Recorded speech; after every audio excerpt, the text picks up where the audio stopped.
Di tengah mewabahnya infeksi virus corona (COVID-19), muncul istilah herd immunity yang katanya dapat membantu menekan penyebaran virus ini.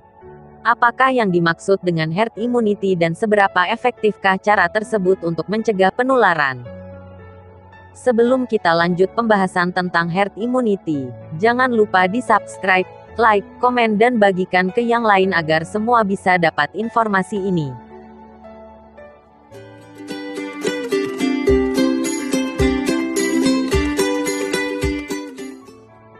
Tidak hanya di Indonesia, infeksi virus corona juga terjadi di hampir semua negara.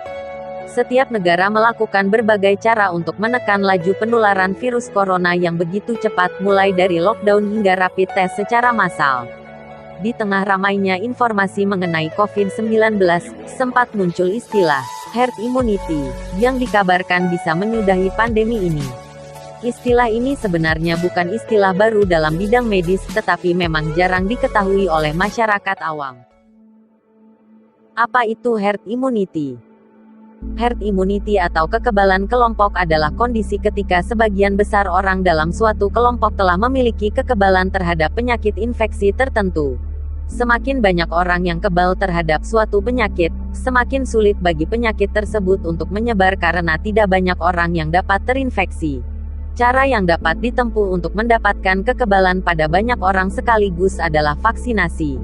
Ambillah contoh vaksinasi polio. Ketika seseorang mendapatkan vaksin polio, tubuhnya membentuk kekebalan spesifik terhadap virus polio. Suatu saat, ketika ada virus polio memasuki tubuh orang tersebut, sistem imun tubuhnya telah siap melawan virus polio, sehingga virus ini mati dan tidak sampai menyebabkan penyakit polio. Dengan begitu, virus juga tidak bisa menyebar ke orang lain. Bayangkan bila dalam waktu yang bersamaan, hampir semua orang dalam suatu kelompok yang sama dengan orang tadi juga memiliki kekebalan terhadap virus polio. Secara otomatis, kondisi ini juga dapat memberikan perlindungan kepada orang yang belum mendapatkan vaksin polio di kelompok tersebut. Selain dengan vaksin, kekebalan tubuh juga bisa didapatkan secara alami oleh orang-orang yang berhasil sembuh dari penyakit infeksi tertentu. Setelah pulih dari suatu penyakit infeksi, tubuh akan memiliki antibodi untuk melawan kuman penyebab infeksi tersebut bila suatu saat kuman ini menyerang kembali. Jadi, semakin banyak orang yang terinfeksi dan sembuh, semakin banyak juga orang yang kebal dan herd immunity pun akan terbentuk. Namun, terbentuknya herd immunity secara alami ini membutuhkan waktu yang cukup lama dan risikonya juga tidak kecil. Bisakah herd immunity menekan penyebaran COVID-19 di Indonesia? Hingga kini, belum ada vaksin untuk virus corona. Para peneliti pun masih berusaha untuk mengembangkan vaksin tersebut. Jadi, pembentukan herd immunity melalui vaksinasi belum bisa dilakukan. Sedangkan pembentukan herd immunity secara alami dengan membiarkan banyak orang terinfeksi virus corona di Indonesia juga bukanlah cara yang bijak.